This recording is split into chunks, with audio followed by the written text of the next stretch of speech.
Hablando de potencial humano, ¿alguna vez se han preguntado a qué se debe la gran disparidad de resultados y desempeño entre una persona y otra?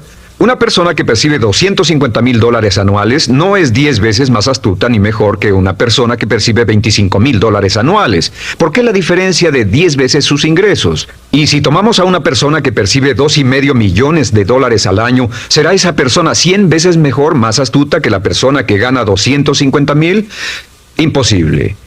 En un estudio reciente de coeficiente intelectual probaron a 1,000 personas de una cierta población y llegaron a la conclusión de que la mejor persona entre los 1,000 solo era 2,5 veces más astuta que la persona de menor coeficiente intelectual. Solo 2,5 veces la disparidad, y tal vez eso sea con toda la población. ¿A qué supone que se debe la diferencia? Al hablar de potencial humano, llegamos a una fórmula que deduje hace algunos años. Tal vez eso lo explique un poco. La fórmula comienza con lo que llamamos AI, o sea, atributos innatos, las cualidades, la inteligencia, la habilidad, el temperamento, cosas con las que se nace que no pueden cambiarse mucho. Además de los atributos adquiridos. Estos atributos son muy importantes, son su educación, su capacitación, sus capacidades, su experiencia, conocimiento, sabiduría, etc., multiplicado por A, que es su actitud, es igual al potencial humano individual o al desempeño humano individual o resultados individuales humanos. Ahora, de estos tres, los atributos innatos se traen desde el nacimiento. Los adquiridos pueden cambiarse, pero se necesita cierto tiempo para ello, aunque a veces cambiamos muy rápidamente. Cierta información valiosa puede cambiar dramáticamente su eficacia. Pero las actitudes pueden aumentarse o disminuirse dramáticamente en segundos. Cada vez que mejoramos nuestra actitud, multiplicamos todas nuestras capacidades. Una actitud ha sido llamada acertadamente el lenguaje más importante del ser humano, la palabra más importante del idioma en el humano. Todo lo que hacemos en la vida, según un estudio en Harvard entre estudiantes ejecutivos, será en un 85% de actitudes. Un 85% de su éxito estará determinado por su actitud. Eso significa que está determinado por cuán positivo o cuánta actitud mental positiva se tenga. Las personas con actitudes mentales positivas tienden a avanzar más rápidamente, se mueven hacia la cima en organizaciones valiosas, ganan más dinero, sacan más satisfacción de la vida. Una actitud mental positiva no significa que baile por las calles y arroje flores. Solo significa que tome una actitud constructiva en general, o se aproxime hacia su trabajo, su vida, sus problemas, relaciones, etc. Según el informe Cox de las empresas americanas, según la revista Success, un 85% o más de todo lo que se logra se debe a la actitud. Y la pregunta es, ¿de dónde vienen las actitudes? Las actitudes vienen de las expectativas. Muy simple, ya hablamos de eso. Y una forma muy poderosa de mejorar su actitud instantáneamente es decir, aunque no lo crea, pienso que algo maravilloso va a ocurrirme hoy. Como dijimos antes, nuestras expectativas sobre los desenlaces determinan nuestra actitud. Si espera que las cosas salgan bien, tendrá una actitud positiva. Si espera que salgan mal, tendrá una actitud negativa. Y lo maravilloso es que podemos fabricar nuestras expectativas. Podemos esperar lo que deseamos. Podemos esperar cosas buenas, cosas malas, y no nos decepcionaremos. ¿De dónde surgen nuestras expectativas? Nuestras expectativas surgen de nuestras creencias y de nuestros valores. Son el centro de los factores motivacionales de nuestra personalidad, nuestras creencias, y esto nos conduce a un entendimiento del potencial humano. Significa básicamente que nuestra actitud es una expresión externa de lo que está ocurriendo internamente, y esto es consistente con las leyes mentales. Con respecto a las creencias, cada uno de nosotros tiene muchas creencias en el fondo que los psicólogos llaman los conceptos propios. El concepto propio, o su descubrimiento, es considerado por muchos como el logro único y más importante para comprender el desempeño humano en el siglo XX. Yo estoy de acuerdo. El concepto propio es como, si queremos usar una analogía militar, el centro de mando. O si queremos usar una analogía técnica, es el programa central de su computadora básica. Es un grupo de creencias, valores, actitudes, sentimientos, ideas, etcétera, almacenadas en el fondo de nosotros y son el resultado de casi todas las experiencias que hemos tenido en la vida. Y algunos investigadores dicen que el concepto propio comienza a formarse aún antes del nacimiento, pero el concepto propio, una vez colocado, precede, predice y determina sus niveles de eficacia y desempeño en todas las áreas de nuestra vida. El concepto propio se convierte en el centro de mando o el programa maestro. El concepto propio de este grupo de creencias determina lo que dirá, lo que hará, cómo actuará, cómo se siente y reacciona, etc. ¿Qué significa esto? Significa que todas las mejoras en su vida externa, todos los cambios en su realidad comienzan con un cambio en su concepto propio. Les voy a explicar lo que significa. Esta es una gráfica muy simple. Hablamos de potencial humano y decimos que la persona promedio usa un 10% o menos de su potencial. Según investigaciones, tal vez es mucho menos. El Instituto Stanford Brain en Santa Clara, California, estima que tal vez se aproxime a un 2%. Seremos generosos y diremos que la persona promedio usa un 10%. Significa que en los mejores casos, la mayoría, como usted o yo, no usamos un 90% de nuestro potencial. Uno de los mejores filósofos, Oliver Wendell Holmes, dice que la tragedia de la persona promedio es que llegan a la tumba con su música aún por dentro. Aún están funcionando con mucho menos de su potencial total. Y esto es el potencial humano. Sabemos que existe una relación directa entre el potencial humano y el concepto propio. Pero como nuestros conceptos propios o nuestras estimaciones de nosotros mismos generalmente son mucho menores de lo que debieran ser, nuestro nivel de desempeño y eficacia también es menor. Sabemos que nuestro concepto propio es altamente subjetivo. ¿Qué significa esto? Significa que el concepto propio, lo que pensamos que es cierto sobre nosotros mismos, no está basado en la realidad, está basado en información que hemos tomado y aceptado como cierto, hasta el grado en que creemos lo que sea de nosotros mismos y se vuelve cierto para nosotros porque actuamos de una forma consistente con ello. Algunas personas que leen sus horóscopos y creen en horóscopos predicen su futuro. Hay algunas personas que toman la crítica y las opiniones de otros a quienes ni siquiera respetan y hacen suyas esas ideas, dando un resultado muy negativo. Lo que piense, lo que acepte como cierto, se vuelve cierto para usted. También sabemos que como adultos tenemos una variedad de conceptos propios. Tenemos un concepto propio de cómo vestirnos, cuánto pesamos, lo que comemos, lo bien que podemos hablar en público, qué tipo de padres somos, qué tipo de hijos somos con nuestros padres, qué tipo de esposo o esposa somos, qué tipo de amante, de conductor. Lo interesante de manejar es que todos los hombres tienen un concepto muy positivo con respecto a esto. Las mujeres no entienden esto, pero los hombres nacen con un genio inherente para manejar. Todos los hombres son choferes excelentes. Si no lo creen, todo lo que tienen que hacer las mujeres que están viendo esto es pensar en la última vez que trataron de corregir la forma de conducir de un hombre y recordarán que no obtuvieron buenas respuestas. ¿Cómo respondemos ante alguien que desafía nuestro concepto propio, sugiriendo que no somos las personas que pensamos ser? Estamos a la defensiva, nos enfadamos, nos irritamos, es difícil que nos traten. Tenemos un concepto propio de lo creativos que somos, lo inteligentes, lo rápido que leemos, lo bueno que somos en los deportes, y si practicamos una gran variedad de ellos, tenemos un concepto propio para cada uno de ellos. Tenemos un concepto propio de lo bien que cocinamos, de lo bien que educamos a nuestros hijos, de lo bien que limpiamos nuestra casa, los autos que manejamos, etc. Y también de lo que valemos por lo que ganamos. Es muy interesante saber que nunca ganamos más del 10% de nuestro concepto propio en ingresos. Nuestro concepto propio determina nuestro nivel de ingresos. Este nivel de concepto propio se llama zona de confort. Y aunque querramos más dinero, veremos que la tendencia humana natural de todas las actitudes es luchar por lograr entrar a la zona de confort y luego quedarnos ahí. Si ganamos un 10% por encima de nuestro concepto propio de ingresos, tendremos una necesidad imperante de deshacernos de ese dinero. Lo donaremos, lo gastaremos en forma extravagante y hasta lo perderemos si recibimos demasiado. Las personas que ganan la lotería siempre están quebradas a los 2 o 3 años. Queman el dinero porque ese dinero está más allá de su concepto propio. Si gana 10% o menos de su nivel de concepto propio, se descubrirá luchando, trabajará más duro, más tiempo, pensará en forma más creativa, buscará diferentes formas para aumentar sus ingresos o sus segundos ingresos. La única forma de mejorar cualquier parte de su vida, incluyendo sus ingresos, es aumentando el nivel del concepto propio de sus ingresos, comenzando a pensar en usted como si estuviera ganando más dinero. Si quiere bajar de peso, la única forma en que podrá lograrlo es pensando en que está delgado. Piense en usted mismo como una persona más delgada. Si quiere volverse una persona más popular, más amorosa, más feliz o más sana, comience a pensar una y otra vez en esas cosas hasta que se vuelvan parte de su nuevo concepto propio. Hablaremos de eso más adelante. Es una parte esencial de la programación de su mente hacia el éxito. Su concepto propio global está determinado por el promedio de sus conceptos propios en las áreas que considere importantes. Ahora, su concepto propio está formado de 3 partes críticas. La primera parte del concepto propio es el ideal propio.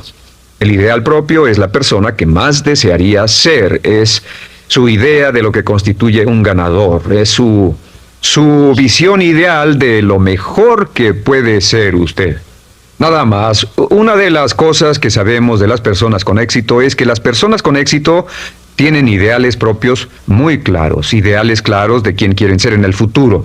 Las que no tienen éxito tienen ideales muy vagos. El número 2 es la autoimagen. La autoimagen es como un retrato de cómo se ve a sí mismo y lo que piensa de sí mismo. La autoimagen es el espejo interno, es como se percibe a sí mismo ahora en su desempeño actual, en forma cotidiana. La tercera parte es su autoestima. Su autoestima es cómo se siente consigo mismo. Cómo se siente consigo mismo es la fuerza motriz, el motor, la fuerza poderosa dentro de su subconsciente. Es la fuerza de energía dentro de su concepto propio y determina casi todo lo que le pasa. La mejor definición de autoestima es cuánto se agrada a sí mismo. Cuánto se agrada a sí mismo como esposo, cuánto se agrada a sí mismo como empleado, cuánto se agrada a sí mismo como jefe, como inversionista, como orador profesional, como atleta, etcétera. Según se agrade a sí mismo, su nivel de autoestima, su sentimiento emocional global respecto a cualquier área de su vida, determina su desempeño y su eficacia en dicha área. Lo sorprendente es que se convierte en lo que piensa, su concepto propio es maleable, su autoestima puede formarse repitiendo una y otra vez: me agrada mi persona, me agrada mi persona, me agrada mi persona. Me agrada mi persona, me agrada mi persona, me agrada mi persona. Entre más se repita, me agrada mi persona, me agrada mi persona, entre más lo repita una y otra vez, más crecerá su autoestima, y entre más crezca su autoestima, más crecerá su concepto propio global. Cuando crezca su concepto propio global, su desempeño será mejor en todo lo demás que emprenda. Cada vez que diga, me agrada mi persona, me agrada mi persona, me agrada mi persona, me agrada mi persona, me agrada, será como bombearse psicológicamente. Todo lo que pase que haga que su autoestima suba, hará que se comporte mejor. Todo lo que haga que su autoestima baje, hará que se comporte peor, que cometa errores, que sea infeliz, etc. Un punto crítico de agradarse a sí mismo, sobre autoestima y agradarse a sí mismo, es que, número 1, nunca puede querer a nadie más de lo que se quiere a sí mismo. Que su nivel de autoestima es determinante de la calidad de relaciones que tenga con los demás. Y número 2, es que nunca puede esperar que nadie más lo quiera o respete más de lo que se respeta a sí mismo. Cuanto se agrade o se respete a sí mismo, determina sus actitudes hacia usted. Todas las escuelas de psicología actualmente están de acuerdo en el hecho de que depende de lo que usted realmente se quiera y se respete a sí mismo como un ser humano valioso e importante, tiene efecto sobre todo lo que le pase. Cuánto se agrade a sí mismo, y lo que puede hacer es mejorar su autoestima diciendo: me agrada mi persona, me agrada mi persona, me agrada mi persona, me agrada mi persona. Y esto nos lleva a la pregunta: ¿de dónde viene el concepto de autoestima? Y descubrimos que el concepto propio es maleable, puesto que no nace con este concepto propio, no nace con ninguna idea sobre sí mismo, no nace con autoimagen ni autoestima. Nace, en cierto modo, como potencial propio. Es la mejor forma de plantearlo. La persona promedio llega al mundo como potencial puro. Y no tiene el concepto propio de que todo lo que es ahora, todo sentimiento que tiene, toda actitud o valor, tuvo que aprenderlo en el transcurso de su vida. También sabemos que el niño llega al mundo con una necesidad imperante de amor y contacto. Y como una gran cantidad de investigaciones lo indican, necesitamos mucho amor y contacto durante toda nuestra vida, pero en especial durante nuestros años de formación, porque de niños aprendemos quiénes somos, cuánto valemos, si somos importantes, inteligentes, amorosos, chistosos. Todo esto lo aprendemos por la forma en que nuestros padres nos tratan. Si nuestros padres, nuestros parientes, tíos o tías, en especial nuestros padres, nos tratan como si fuéramos realmente importantes, crecemos pensando que somos realmente importantes, pero si nuestros padres no lo hacen, pasa algo más. Sabemos que los primeros años de vida son los más importantes para el desarrollo del concepto propio, que un niño comienza a partir de cero. El niño nace sin saber quién es él o ella. Son sumamente valiosos el primero, segundo, tercero, cuarto y quinto años de vida. Algunos psicólogos pensaban que eran los 5 primeros años, pero ahora dicen que son los 3 primeros años. En sus 3 primeros años de vida, el niño aprende quién es, y dicen que si se les da suficiente cantidad y buena calidad de amor en los 3 a 5 primeros años, los prepara usted de por vida. Los coloca en una base sólida de autoestima y confianza en sí mismos, valor e importancia realmente. Existe una relación directa entre la calidad y la cantidad de amor y el desarrollo de una personalidad sana. Entre más amor, amor incondicional, reciba un niño en sus años formativos, más fuerte será la base de su personalidad. El reverso de la educación es que casi todos los problemas de psicosis, neurosis, perturbaciones de la personalidad y problemas de comportamiento surgen de los problemas que se tengan con el concepto propio. Ahora observemos a los adultos. Aquí está nuestra personalidad adulta. Si nos observamos, podemos llegar a reparar nuestras bases, por así decirlo, repitiéndonos una y otra vez: me agrada mi persona, me agrada mi persona, me agrada mi persona, y llevamos ese concreto reparador hacia la base de nuestra personalidad. Los niños necesitan el amor como las rosas necesitan la lluvia. Los niños que carecen de amor a menudo mueren por escasez de amor. Es una enfermedad llamada marisma. Ahora, ¿qué más sabemos sobre los niños? Sabemos que los niños llegan al mundo con dos atributos notables. El primero es que no sienten temor. Los niños nacen sin temores. No temen a nada excepto a caerse y a los ruidos fuertes. Y esto se expresa en sus actitudes: yo puedo. Los niños llegan al mundo pensando que pueden hacer cualquier cosa, y quien haya criado a un niño hasta la edad de 3, 4 o 5 años sabe que debe pasar esos primeros años evitando que se maten, porque son como pilotos japoneses, porque no le tienen miedo a nada. Su segundo atributo es que llegan al mundo totalmente espontáneos. Dicen lo que quieren, hacen lo que quieren, son totalmente desinhibidos. Totalmente. Ellos no temen hacer nada de lo que desean, y esto se expresa en su actitud: no quiero. No tengo que hacerlo. Si ha tratado de controlar a un niño, lo habrá visto. Lo primero que dicen cuando comienza a darle órdenes, lo primero que aprenden es: no tengo que hacerlo. Claro, a veces cambiamos sus mentes de una u otra forma, pero estos son los dos atributos con los que los niños llegan al mundo. Llegan al mundo sin temores y desinhibidos. ¿Qué significa esto? Significa que nuestro derecho innato natural es no ser temerosos y ser desinhibidos. Y solo cuando podemos crear la misma situación en nuestra vida adulta, cuando no tememos y somos desinhibidos, nos sentimos a gusto con nosotros mismos. Las mejores organizaciones, las mejores compañías son las que crean un ambiente donde nos sentimos sin temores y sin reservas para ser nosotros mismos y para hacer lo mejor de nosotros. Al crecer descubrimos que los niños aprenden de dos maneras. La primera es por imitación. Imitan a uno o a ambos padres, en especial al padre dominante. Algunas veces el padre dominante cambiará cuando crezca el niño, y a veces los niños imitan al padre, a veces a la madre, pero aprenden por imitación. Muchas características y hábitos que tenemos como adultos los aprendimos de nuestros padres. ¿Alguna vez ha tenido la ocasión de gritarle o reñirle a uno de sus hijos? Verá que le dice las mismas cosas que le dijo su padre a usted cuando era niño. Así que imitamos. A veces imitamos su caminar, a veces su forma de hablar, a veces imitamos sus valores, sus creencias, etc. Aunque esos valores y esas creencias no tengan ningún valor. ¿Por qué? Porque nuestros padres eran así cuando nosotros éramos niños. La segunda forma en que aprendemos es pasando de la incomodidad, lo que no se siente bien, hacia la comodidad. Freud llamó a esto el principio del placer. O sea que nos movemos hacia aquello que nos hace sentir cómodos, lo que nos da placer, lo que nos hace sentir bien con nosotros.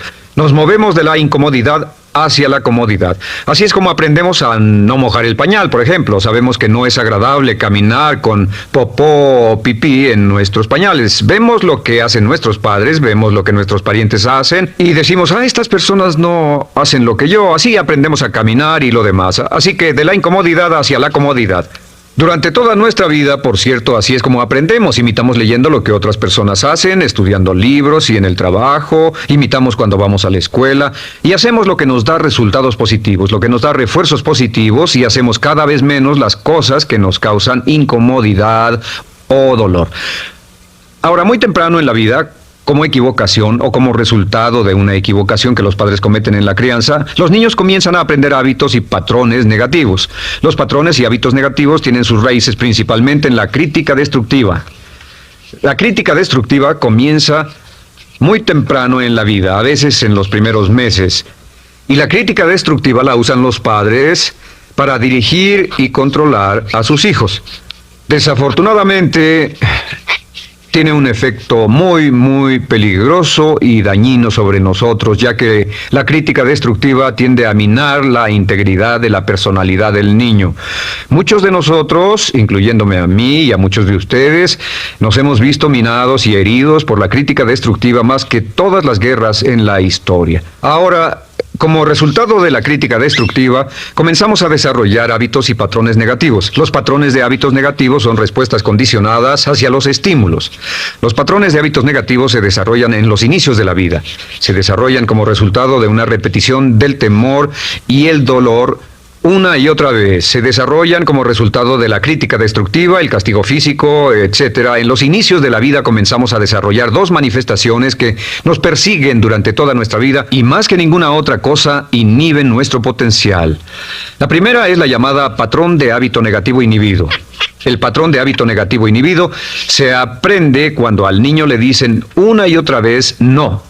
Aléjate de ahí, no toques eso, y se le castiga. Cuando el niño intenta algo nuevo, o se involucra con algo, o huele algo, o derrama algo, o rompe algo accidentalmente, el padre estalla y se enfada mucho. Como ven, el niño está impulsado por la curiosidad insaciable de explorar su mundo. Y lo que pasa es que cuando lo explora o se interesa y echa a perder algo, si el padre reacciona golpeando al niño, el niño comienza a pensar cada vez que intento algo nuevo, cada vez que intento algo diferente, cada vez que voy más allá de mis límites, cada vez que me salgo de mi zona de comodidad, cada vez que no juego sanamente, me golpean, me castigan, me lastiman, me envían a mi alcoba y me siento mal. Y muy pronto el niño desarrolla el sentimiento de no puedo, no puedo, no puedo. Cada vez que trato algo diferente, me castigan. No puedo, no puedo, no puedo. Es como la respuesta de Pavlov. Pavlov sonaba la campana y le daba de comer a un perro, y el perro salivaba y Pavlov alimentaba al perro. Mientras sonaba la campana, el perro salivaba y siguió haciendo eso, y después Pavlov solo sonaba la campana y el perro salivaba. Lo que pasa en la vida adulta es que esto crea lo que llamamos temor al fracaso. El temor al fracaso es una respuesta condicionada a un proceso de crítica destructiva que ocurre en los primeros 5 o 6 años de la vida. El temor al fracaso automáticamente nos activa, nos sentimos ansiosos, tensos, intranquilos, sentimos presiones y estrés en nuestro plexo solar, sentimos ganas de retirarnos del evento, y el temor al fracaso es la razón principal por los fracasos en la vida adulta. Es la razón principal por la que evitamos cumplir plenamente nuestro potencial. De hecho, todos los patrones de hábitos negativos se experimentan en el cuerpo físico. Puedes saber cuál es un patrón de hábito negativo porque se siente en el cuerpo físico, precisamente. El patrón de hábito negativo inhibido, el temor al fracaso, el no puedo, ocurre primero que todo en el plexo solar. ¿Ha tenido la ocasión donde debe hablar frente a un grupo, debe ir a una revisión de su desempeño, o debe hacer una llamada determinante? Primero su plexo solar se aprieta. Si el temor continúa, su respiración se acelera.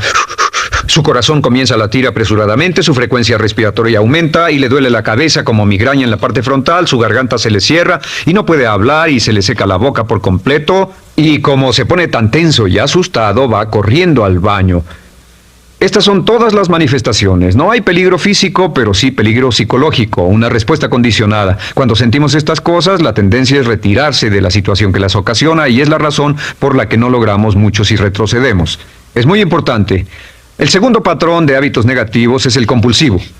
El patrón de hábito negativo compulsivo se aprende cuando a los niños se les dice una y otra vez: más vale que lo hagas. Si no lo haces, tendrás problemas o me las pagarás. A los niños se les convierte en recipientes del amor condicionado. Los padres no intentan hacer esto, pero lo que hacen es sugerirle al niño: no te amo, por lo tanto no estás a salvo, a menos y hasta que hagas lo que yo quiero. El niño crece sintiendo: tengo que hacer lo que quiera mi mamá. Debo complacerla, debo complacer a papá, debo complacer a los demás, debo complacer a mis parientes, y a veces debo complacer a mis semejantes, debo complacer a mis maestros, debo complacer a todo el mundo, y crecen con esto: debo. No puedo hacer lo que quiero hacer, debo hacer lo que complace a las demás personas. Este patrón de hábito negativo muy temprano en la vida se traduce en el temor al rechazo. El temor al rechazo lo experimentan los hombres como adultos como un comportamiento tipo A. Hablaremos del comportamiento tipo A posteriormente. El comportamiento tipo A es una necesidad compulsiva o excesivamente compulsiva de complacer de algún modo a alguien sin normas de comportamiento, prácticamente sin pensarlo. El temor al rechazo nos impulsa, nos hace muy sensibles a las necesidades de los demás. Hacemos cosas que otras personas quieren, no hacemos lo que nosotros queremos. Siempre estamos tratando de complacer a los demás. Tenemos preocupaciones o nos importan las opiniones, sentimientos y actitudes de otros hasta el punto donde ocultamos nuestras necesidades. El temor al rechazo se siente en la columna del cuerpo. Se divide el cuerpo a la mitad y se siente hacia abajo en la mitad posterior del cuerpo. El primer lugar donde comienza a sentirse el temor al rechazo es generalmente en los hombros y el cuello. Nos sentimos entumidos, duros, tensos. Cuando tenemos mucho que hacer, sentiremos un estrés tremendo en la columna. Los músculos se estiran en la parte posterior. A veces se manifestará como flebitis y venas varicosas y a menudo nos darán dolores de cabeza en la parte posterior de esta porque las arterias carótidas que llevan la sangre hasta la cabeza, los músculos a su alrededor se contraen y la cantidad de sangre que fluye hacia la cabeza fluye más lentamente y se siente un terrible dolor de cabeza en la parte posterior. Estos dos temores, los patrones de hábitos negativos compulsivos, el compulsivo y el inhibitorio, son resultado de la crítica destructiva, el gran destructor de la personalidad que nos persigue durante toda la vida. Y lo maravilloso de todo esto es que como son patrones de hábitos aprendidos, podemos olvidarlos. Podemos acabar con el temor al fracaso que nos detiene. Podemos acabar con el temor al rechazo que hace que hagamos cosas que complacen a los demás en vez de complacernos a nosotros, trabajando con nuestra propia autoestima. Porque existe una relación inversa entre la autoestima y el patrón de hábitos negativos. Porque entre más se agrade a sí mismo, menos teme al fracaso. Entre más se agrade a sí mismo, menos teme al rechazo. Entre más se agrade a sí mismo, menos temerá a cualquier cosa. Y si sigue repitiendo, me agrada mi persona, me agrada mi persona, me agrada mi persona una y otra vez, si sigue diciendo esto, con el tiempo su autoestima sube más y más y más y más y sus temores desde luego bajan. Cuando su autoestima sube, sus temores van en dirección opuesta.